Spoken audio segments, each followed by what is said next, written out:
Hello friends, hope you are doing very well. My name is Sasi Sekhar and today we will learn about Money Laundering Act. आज का जो विषय है वो है money laundering act के बारे में। अभी ये न्यूज़ में बना हुआ है क्योंकि जो मेन इस कानून को लागू करने वाला ऑर्गेनाइजेशन है इंडिया में, इन्फोर्समेंट डायरेक्टरेट, उस न्यूज़ में बना हुआ है, इसलिए हम इसके बारे में डिटेल से पढ़ेंगे। ये टॉपिक जो है ये GS3 पेपर, यूपीएससी के GS3 पेपर में रेलिवेंट है इंटरनल सिक्योरिटी के लिए। अब इसके बारे में डिटेल से पढ़ते हैं। Prevention of money laundering act 2002, ये कानून 2002 में बना था और इसका मेन कोर रीजन था कि ये लीगल फ्रेमवर्क प्रोवाइड करता है इंडिया में ताकि हम मनी लॉन्ड्रिंग से लड़ सके। इसके भारत का एक ग्लोबल कमिटमेंट है FATF के अंदर, जिसमें कहा गया है कि Bharat anti money laundering act को पास करेगा। उसी के रिस्पॉन्स में ये कानून बना था और PMLA, prevention of money laundering act, और इससे रिलेटेड जो रूल्स का नोटिफिकेशन है वो जुलाई 1, 2005 में फोर्स में आया था। मनी लॉन्ड्रिंग क्या होता है, सबसे पहले इसके बारे में जानते हैं। मनी लॉन्ड्रिंग क्या है? मनी लॉन्ड्रिंग के अंदर एक इलीगल फाइनेंशियल एसेट छिपाया गया होता है जिसको यूज किया जाता है बिना किसी डिटेक्शन के। देश की सरकार या फिर जो इंस्टीट्यूशन इसको वाइट मनी को बचाए रखती है, उससे छिपा के बिना डिटेक्शन के क्रिमिनल एक्टिविटी से जनरेट किया जाता है इलीगल फाइनेंशियल एसेट। क्रिमिनल जो होते हैं इसको ट्रांसफॉर्म करते हैं फ्रॉम इलीगल एक्टिविटी से और फंड करते हैं लीगल सोर्स में। ये एक पैटर्न है जहाँ पे इलीगल मनी लीगल हो जाता है। हम देखेंगे कौन कौन से स्टेप से इलीगल मनी लीगल हो जाता है। फाइनेंशियल एक्शन टास्क फोर्स, जिसके बारे में अभी हमने पढ़ा, ये एक ग्लोबल वॉच डॉग है।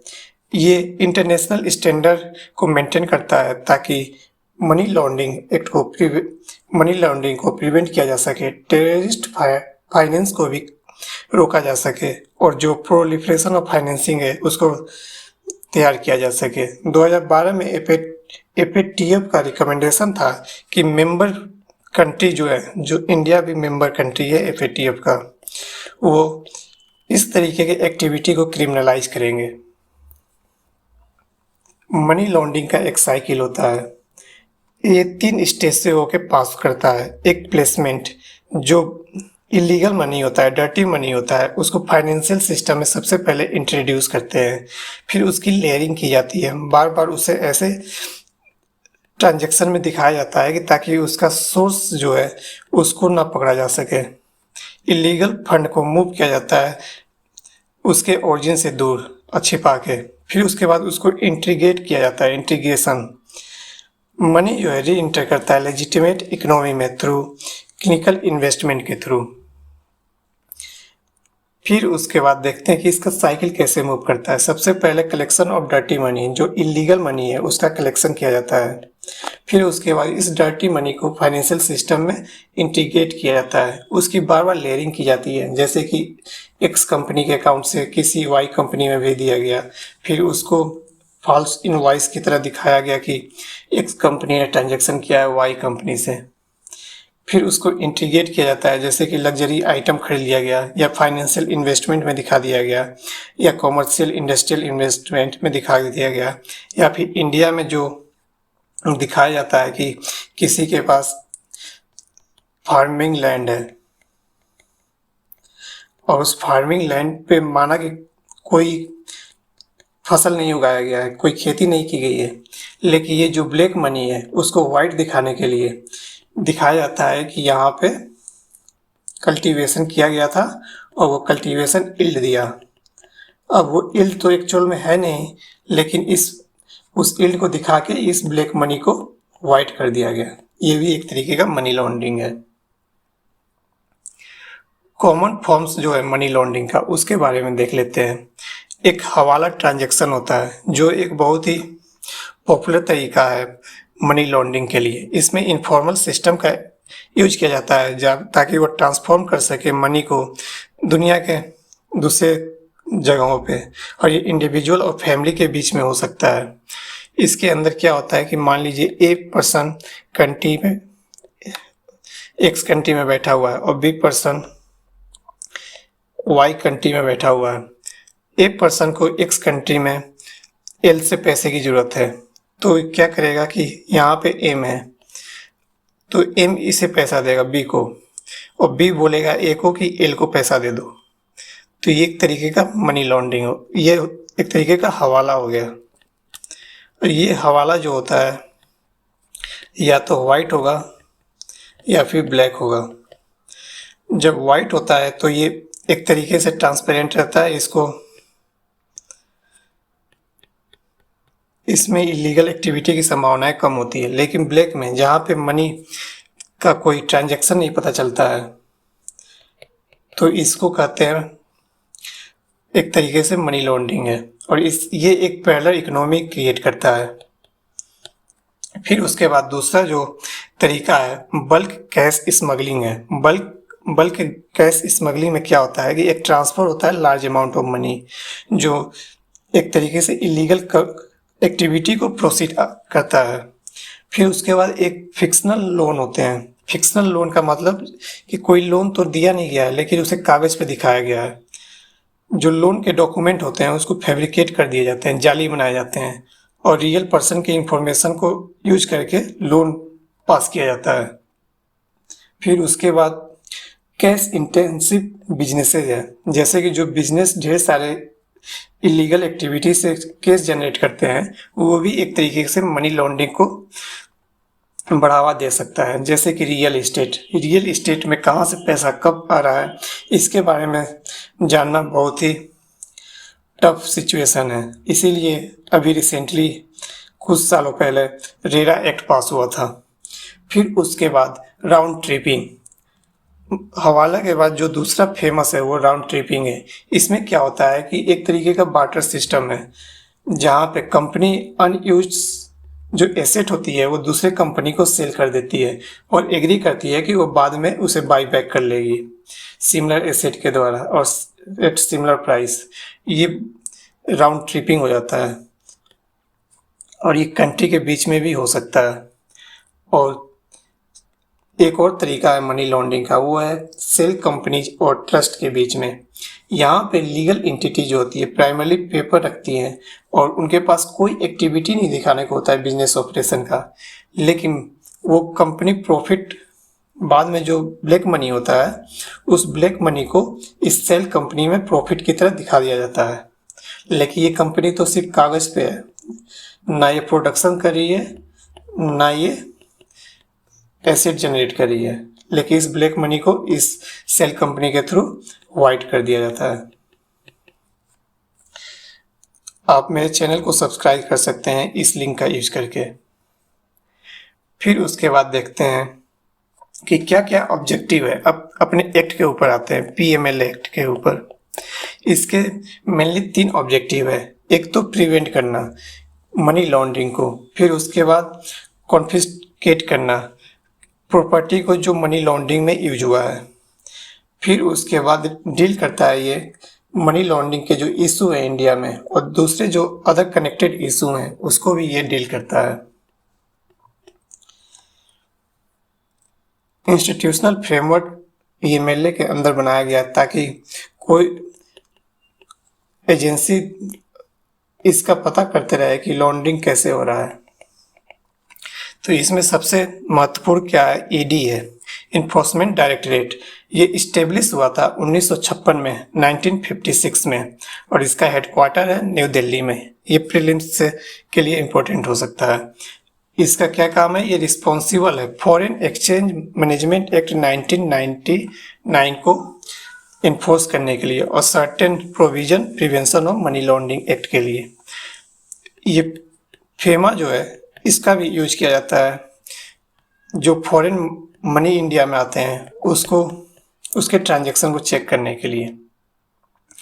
फिर उसके बाद दूसरा जो एजेंसी है फाइनेंशियल इंटेलिजेंस यूनिट इंडिया है, जो सेट किया गया था गवर्नमेंट ऑफ इंडिया के द्वारा सेंट्रल नेशनल एजेंसी के लिए तक के तौर पे, जो रिस्पॉन्सिबल है। ये फ्रेज याद रखिएगा, ये आपको सीधे लिखना है मेंस के आंसर राइटिंग में। ये रिसीव करता है, प्रोसेस करता है, एनालाइज करता है और डिसेमिनेट करता है इंफॉर्मेशन। किससे रिलेटेड? जो सस्पेक्टेड फाइनेंशियल ट्रांजैक्शन है उससे रिलेटेड। और ये फाइनेंशियल इंटेलिजेंस यूनिट जो इंडिया IND मतलब इंडिया, ये इंडिपेंडेंट बॉडी है जो रिपोर्ट करता है डायरेक्टली किसको? इकोनॉमिक इंटेलिजेंस काउंसिल, जिसको हेड कौन करता है? Finance minister. इसके अलावा भी दूसरे जो ऑर्गेनाइजेशन थे इस एक्ट के बनने से पहले, जैसे कि इनकम टैक्स एक्ट के तहत इनकम टैक्स एजेंसी जो थी, फिर उसके बाद जो conservation of foreign exchange and prevention of smuggling activities act जो 1974 में बना था। Conservation of foreign exchange and prevention of smuggling act, इसके अंडर में भी मनी लॉन्ड्रिंग को चेक किया जाता था 2002 से पहले।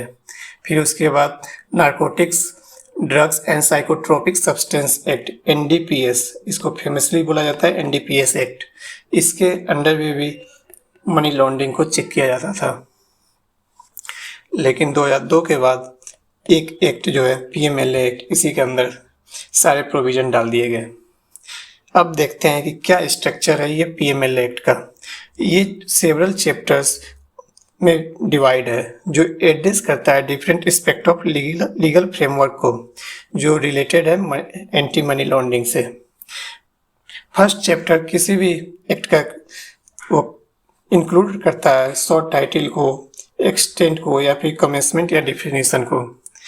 लेकिन सेकेंड चैप्टर में बताया गया है कि मनी लॉन्ड्रिंग के क्या क्या ऑफेंस है, इसमें डिफाइन किया गया है और प्रिस्क्राइब किया गया है कि पनिशमेंट क्या है।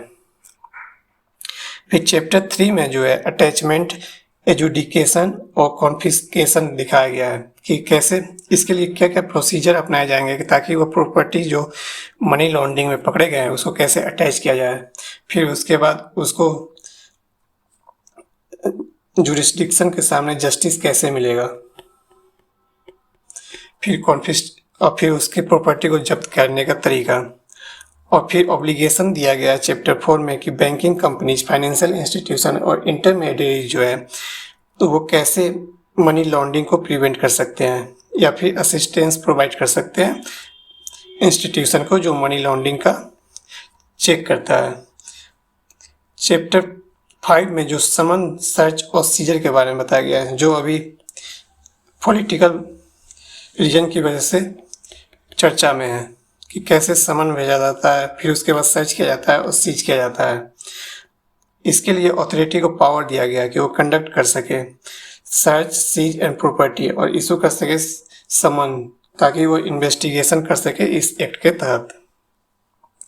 चैप्टर 6 में एपिलेट ट्राइब्यूनल बनाया गया है। अगर एजुकेटिंग अथॉरिटी के फैसले से एक्यूज अगर खुश नहीं है तो वो एपिलेट ट्राइब्यूनल में जाके अपील कर सकता है और उसकी बातों को सुना जाएगा। इसके अलावा स्पेशल कोर्ट भी बनाया गया है जो सिर्फ ऑफेंस के जो इस एक्ट के तहत ऑफेंस पनिशेबल है उसके बारे में पता करेगा। और ये हाई कोर्ट में भी जाया जा सकता है और उसके बाद लास्ट में सुप्रीम कोर्ट में भी जाया जा सकता है। चैप्टर 8 में अथॉरिटीज के बारे में बताया गया है जो रिस्पॉन्सिबल है enforcement of the PMLA act और आउटलाइन किया है इस अथॉरिटी के पावर को और ड्यूटीज को। चैप्टर 9 हमारे लिए इम्पोर्टेंट नहीं है क्योंकि इसमें बताया गया है कि सर्टेन मैटर में कैसे असिस्टेंस प्रोवाइड किया जा सकता है। और चैप्टर 10 मिसलेनियस टॉपिक्स से रिलेटेड है इस एक्ट के तहत। इसमें सबसे महत्वपूर्ण है chapter 2 offence of money laundering. क्या है ये? ऑफेंस ऑफ मनी लॉन्ड्रिंग को डिफाइन करता है ये एक्ट कि डायरेक्टली और इनडायरेक्टली कोई अटेम्प्ट करता है या फिर इंडल्ज करता है या फिर असिस्ट करता है किसी पार्टी के थ्रू एक्चुअली में इन्वॉल्व करता है किसी प्रोसेस में या फिर किसी एक्टिविटी में कनेक्टेड होता है, तो उसको प्रोसीड ऑफ क्राइम की तरह देखा जाएगा और उसे प्रोजेक्ट किया जाएगा कि अनटेंटेड प्रॉपर्टी में उसका योगदान है और वो गिल्टी होएगा ऑफेंस ऑफ मनी लॉन्ड्रिंग के लिए। इस तरीके से इस एक्ट में बता दिया गया है कि कोई भी अगर हेल्प करता है या फिर उसको जानकारी होती है, नॉलेज भी होता है, या फिर वो असिस्ट करता है या फिर वो इन्वॉल्व होता है, वो सारे लोग ऑफेंस ऑफ मनी लॉन्ड्रिंग के तहत आएंगे और वो गिल्टी पाए जाएंगे। उनके अंदर प्रोसीड ऑफ क्राइम का चार्जेज लगेंगे। इसमें पनिशमेंट क्या है? Prevention of money laundering act में पनिशमेंट जो है मिनिमम 3 इयर्स का है, 3 साल का जेल है और 7 साल तक जा सकता है और कुछ अमाउंट में फाइन का भी प्रोविजन है। लेकिन कुछ केसेस में इम्प्रिजमेंट जो है 10 सालों तक हो सकता है। और पीएमएलए एक्ट ये भी बोलता है कि प्रॉपर्टी और रिकॉर्ड को सीज और फ्रोजन किया जा सकता है, जैसे कि किसी का मोबाइल अभी जब्त कर दिया गया या फिर किसी के प्रॉपर्टी को बैन लगा दिया गया कि वो इसका यूज नहीं कर सकता है, ना सेल कर सकता है, ना भी उसको किसी को रेंट पे दे सकता है। फिर वो प्रॉपर्टी ऑब्टेन किया जाता है प्रोसीड ऑफ क्राइम पे अटैच करके। पीएमएलए एक्ट 2002 में आया था, लेकिन इसमें समय समय पे अमेंडमेंट होते रहे हैं, जैसे कि 2015 में अमेंड हुआ, 2018 में हुआ, 2019 में हुआ। तो उसमें से जो लास्ट अमेंडमेंट है 2019 का, वो उसके बारे में देखते हैं। ये क्लियरली डिफाइन करता है प्रोसीड ऑफ क्राइम को। यहाँ पे जो प्रोसीड ऑफ क्राइम है उसके बारे में ये कम्प्लीटली डिफाइन करता है section 2 clause 1 sub clause you के अंदर। सेक्शन 2 क्लॉज 1 और सब क्लॉज यू के अंदर प्रोसीड ऑफ क्राइम बताता है कि जो प्रॉपर्टी डिराइव है डायरेक्टली और इनडायरेक्टली बाय किसी पर्सन के द्वारा, वो रिजल्ट अगर एक क्रिमिनल एक्टिविटी में है रिलेटेड टू शेड्यूल ऑफेंस जो कवर किया गया है prevention of money laundering act के तहत, उसे प्रोसीड ऑफ क्राइम कहा जाएगा। और इस एक्ट को हम सेक्शन 3 के साथ पढ़ेंगे, जो बोलता है सेक्शन 3 क्या बोलता है कि ये पर्सन गिल्टी है ऑफेंस ऑफ मनी लॉन्ड्रिंग के लिए अगर वो परफॉर्म करता है किसी तरीके का एक्टिविटी या प्रोसेस जो कनेक्टेड है प्रोसीड ऑफ क्राइम से रिलेटेड। यानी कि इसका डिफिनीशन जो है काफ़ी एक्सपेंड कर दिया गया है। प्रोसीड ऑफ क्राइम में क्या क्या इंक्लूडेड है? प्रॉपर्टी नॉट ओनली डिराइव और obtain from this schedule offence, लेकिन वो भी प्रॉपर्टी जो डायरेक्टली और इनडायरेक्टली डिराइव है या फिर ऑब्टेन है as a result of criminal activity related to schedule offence. यहाँ पे जो शेड्यूल ऑफेंस है उससे रिलेटेड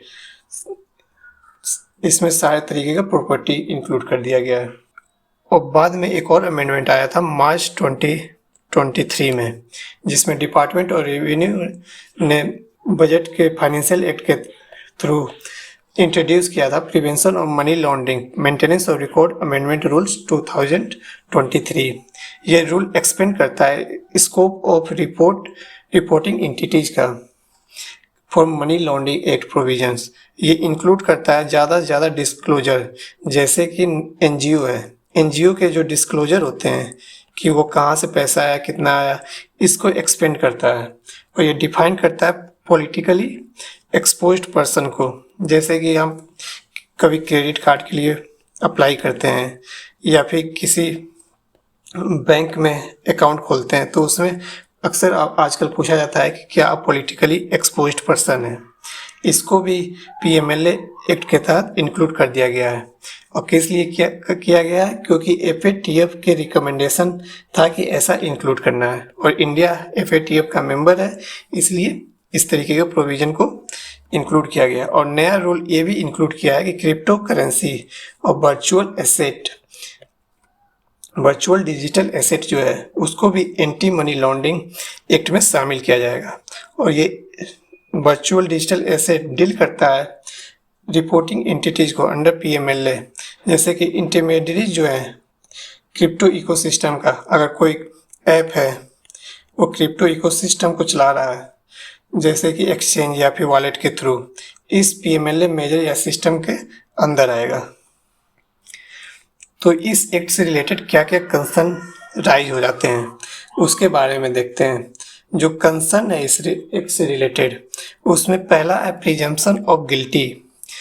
इस एक्ट में जो फोकस किया गया है laundering of proceed of crime, उसमें इंडिविजुअल का जो इन्वॉल्वमेंट है, अगर कोई कनेक्शन नहीं है ओरिजिनल क्राइम से, फिर भी वो गिल्टी कहा जा सकता है, क्योंकि इस एक्ट के तहत अगर एक्यूज को प्री एज्यूम्ड गिल्टी माना जाता है जब तक कि वो इनोसेंट प्रूवन ना हो जाए, यानी कि गिल्टी अंटिल प्रूवन इनोसेंट। अगर किसी को अरेस्ट कर लेता है ईडी, तो ईडी के अरेस्ट करने के बाद वो तब तक गिल्टी रहेगा जब तक कि ये नहीं देख लेते हैं कि वो इनोसेंट है कि नहीं। यानी कि अब जो एक्यूज्ड है उसी के ऊपर जिम्मेदारी आ जाती है कि वो अपने आप को इनोसेंट साबित करे। ये अगेंस्ट जाता है एक फंडामेंटल प्रिंसिपल है एंग्लो सैक्सन जूरिस्प्रूडेंस के अंदर, जिसमें प्रिज्यूम किया जाता है कि इनोसेंट है कोई जब तक कि गिल्टी ना हो जाए, लेकिन यहाँ पे गिल्टी है जब तक कि वो इनोसेंट प्रूवन ना हो जाए। इसे हम कंसर्न के तौर पे एक पॉइंट बना के लिख सकते हैं। फिर जो ऑफेंस के जो पनिशमेंट है उसको एक्सपेंड कर दिया गया। इसमें वाइड रेंज ऑफ ऑफेंस को पीएमएलए के शेड्यूल ऑफेंस में डाला गया है जो अनरिलेटेड है ओरिजिनल पर्पज से, और ये इंटेंडेड फोकस के दूर जाके, मतलब कि उसके बाहर जाके भी ऑफेंस को दिखाया गया है। और पावर जो ब्रॉडन किया गया है वो एक तरीके से लॉ इन्फोर्समेंट एजेंसी के पावर को ओवर रीच करता है, और वो डाइल्यूट करता है कि ये लॉ उतना भी इफेक्टिव नहीं हो पाएगा, क्योंकि इसका मिसयूज किया जा सकता है पॉलिटिकल एंगल से। फिर उसके बाद देखते हैं लेक ऑफ ट्रांसपेरेंसी। तीसरा कंसर्न है क्लियर प्रोसीजर ना होने की वजह से इनिशियल इन्वेस्टिगेशन में, या फिर समन इशू करने में, या फिर कोई कंटेंट जो इन्फोर्समेंट केस इंफॉर्मेशन रिपोर्ट है उसमें कंटेंट को इन्फॉर्म नहीं करने पे, ये एक तरीके का कंसर्न है जो ट्रांसपेरेंसी और प्रोसीजर फेयरनेस को क्वेश्चन करता है। अभी हमने रिसेंट इन्वेस्टिगेशन में देखा कि पहला रिपोर्ट डाला गया था, फिर उसके बाद दूसरा सप्लीमेंट, तीसरा सप्लीमेंट, चौथा सप्लीमेंट, पांचवा सप्लीमेंट डाला गया, लेकिन किसी को गिल्टी अभी नहीं किया गया। लेकिन इस एक्ट के तहत गिल्टी अंटिल प्रूवन इनोसेंट है, इसलिए वो तब तक जेल में रहता है। इस तरीके की ट्रांसपेरेंसी की कमी की वजह से कंफ्यूजन और potential misuse of investigation power देखा जा सकता है। फिर बेल का जो प्रोविजन है, जो बेल का प्रोविजन है section 45 of the PMLA act के तहत, इसी एक्ट के तहत वो कंट्रोवर्सी क्रिएट करता है और लीगली चैलेंजिंग है। जैसे कि इनिशियली इसे सुप्रीम कोर्ट ने अनकॉन्स्टिट्यूशनल घोषित कर दिया था, लेकिन बाद में इसको अपहेल्ड कर दिया गया 2022 में। ये प्रोविजन जो है सेक्शन 45 ऑफ पीएमएलए एक्ट के तहत ये अंडरस्कोर करता है importance of the balancing the right of accused with objective of law enforcement. Supreme court का ही कहना है कि जो बेल है वो राइट है और जेल जो है एक्सेप्शन है, लेकिन इस एक्ट के तहत बेल मिलना बहुत ही मुश्किल है और जेल आसानी से हो जाता है। इसलिए हम देखते हैं कि इस एक्ट को कैसे कंक्लूड कर सकते हैं अगर एग्जाम में आंसर राइटिंग के लिए आता है। तो इंडिया जो है इंटरनेशनल ट्रीटी का सिग्नेटरी है जो मनी लॉन्ड्रिंग के अगेंस्ट काम करता है, एफएटीएफ। इसलिए इंडिया का ऑब्लिगेशन है कि वो एडॉप्ट कर सके ग्लोबली जो बेस्ट प्रैक्टिसेज हैं, और ध्यान में रखे कि लीगल और कॉन्स्टिट्यूशनल फ्रेमवर्क बना रहा है। सुप्रीम कोर्ट का डिसीजन जो आया था Pankaj Bansal versus union of India में, वो एक तरीके का सिग्निफिकेंट स्टेप है towards enhancing transparency and fairness in arrest procedure under PMLA act, और ये प्रमोट करता है एक तरीके से कॉर्पोरेट गवर्नेंस को। ये जो जजमेंट आया था, ये था आज का टॉपिक पीएमएलए एक्ट। आपको कैसा लगा जरूर कमेंट बॉक्स में बताइए। अगर आपने मेरे चैनल को सब्सक्राइब नहीं किया है तो प्लीज़ सब्सक्राइब कीजिए इस लिंक का प्रयोग करके। मुझसे आप इस लिंक से कनेक्ट कर सकते हैं, टेलीग्राम पे इस चैनल के थ्रू जुड़ सकते हैं। अगर मेंटरशिप या काउंसलिंग चाहिए तो इस लिंक का प्रयोग कर सकते हैं। सोशल मीडिया पे इस लिंक के थ्रू जुड़ सकते हैं।